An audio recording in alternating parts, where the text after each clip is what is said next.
کہوں گا کہ وہ گوگل پہ جا کے یا یاہو پہ جا کے یا جس سرچ انجن پہ وہ جا سکتے ہیں، لیس دین 20,000 پلیٹلیٹس پہ سرچ کریں کہ اس کی سنگینی کیا ہے۔ کوئی بھی ڈاکٹر جس کو اسپیشلسٹ ہونا ضروری نہیں ہے، MBBS کی ڈگری بھی ہوگی، وہ یہ بات بتا سکتا ہے کہ 20,000 کے بعد کمی میں انسان کو انٹرنل بلیڈنگ کا کسی بھی آرگن سے شدید خطرہ لاحق ہو جاتا ہے، اور وہ ایک ایسی کنڈیشن ہے which should be immediately treated، جس کو فوری طور پہ علاج کیا جانا چاہیے۔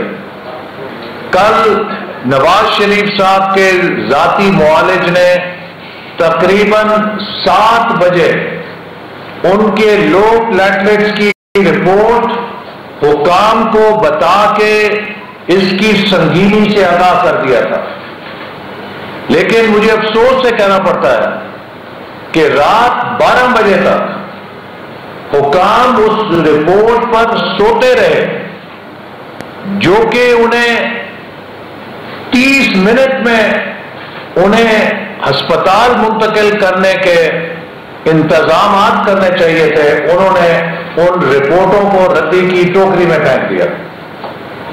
جب یہ رپورٹس میڈیا میں آئیں، سوشل میڈیا پہ آئیں، اور مسلم لیگ نون کے کارکن مشتعل ہو کے اپنے قائد کی اس کنڈیشن کا سن کے وہاں پہنچے، تو انہیں ہاسپٹل منتقل کیا گیا، اور جب انہیں ہاسپٹل منتقل کیا گیا تو وہ پتہ نہیں ڈاکٹر فردوس عاشق عوان صاحبہ کون سی ڈاکٹر ہیں، کیونکہ جیسے میں نے کہا کہ کوئی بھی MBBS ڈاکٹر 20,000 سے کم پلیٹلیٹس کی سنگینی سے بخوبی واقف ہوتا ہے، اور انہوں نے ٹی وی پہ، میں نے خود سنا، تبصرے کیے کہ بارات جا رہی ہے، ڈرامہ ہو رہا ہے، سیاسی ناٹک ہو رہا ہے۔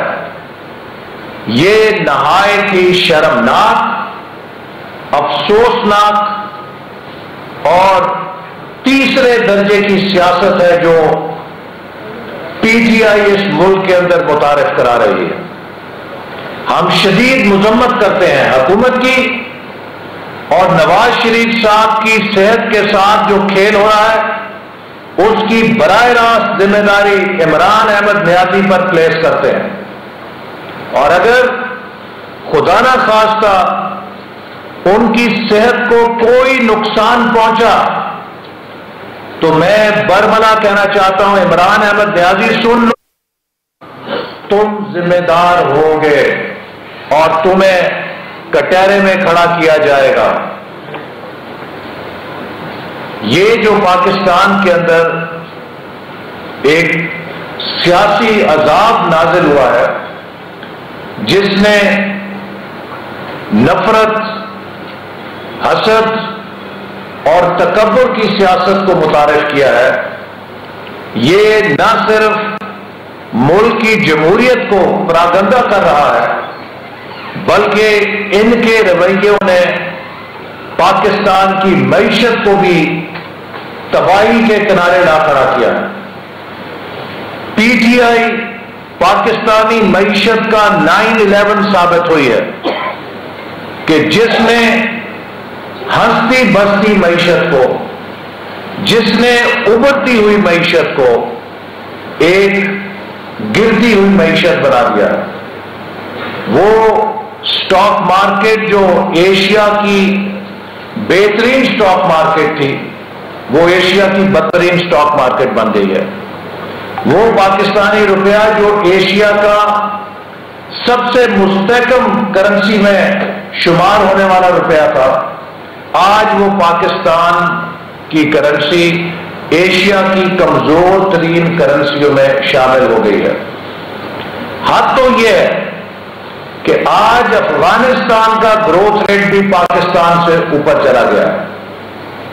Afghanistan is over 3% and we are less than 3%۔ بنگلہ دیش، سری لنکا، نیپال تو پہلے ہی ہم سے آگے تھے۔ اور عمران احمد نیازی صاحب دنیا کو ٹویٹیں کر کے بتا رہے ہیں کہ ہماری اکانومی بہت بہتر ہو گئی ہے. ہر اکانومی کا انڈیکیٹر کریش کر چکا ہے. فورن انویسٹمنٹ 60% کم ہو گئی ایئر ٹو ایئر بیسس پہ. ہمارے ملک کی تاریخ میں اس حکومت نے سب سے زیادہ ایک سال میں قرضے لیے. ہماری مسلم لیگ نون کی 5 سالہ قرضہ لینے کی جو لمٹ تھی اسے 1 سال میں اس حکومت نے کراس کر لیا.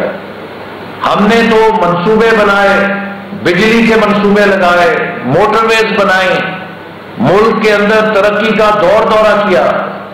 انہوں نے غربت, مہنگائی اور بے روزگاری دے کے قوم کو 11,000 ارب کا مقروض کر دیا.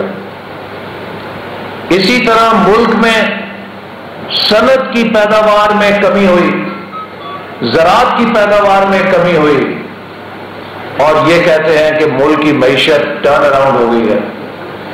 پاکستان کی جو اس وقت ٹیکس کلیکشن ہے, تاریخ میں کبھی اتنا شارٹ فال نہیں ہوا جتنا پچھلے مالی سال میں ہمارا ٹیکس کا شارٹ فال ہوا ہے. پاکستان میں صرف ایک کاروبار ترقی کر رہا ہے, وہ پاکستان کے بینک ہیں, اس لیے کہ حکومت نے شرح سود دگنی کر دی ہے اور بینکوں کو بغیر کسی محنت کے گھر بیٹھے پروفٹ آ رہا ہے. اور اب اس 18% شرح سود کے اوپر کوئی تاجر, کوئی صنعت کار نیا پروجیکٹ لگانے کا خواب بھی نہیں دیکھ سکتا. آج اگر کسی کے پاس سرمایہ ہوتا تو شاید وہ کاروبار کرنے کی بجائے بینک میں پیسہ رکھنے کو ترجیح دیتا جس سے ڈپازٹس بڑھتے. لیکن حکومت نے جو پالیسیاں اپنائی ہیں اس سے کوئی سرمایہ کار اپنا پیسہ بینک میں بھی رکھنے کے لیے تیار نہیں ہے.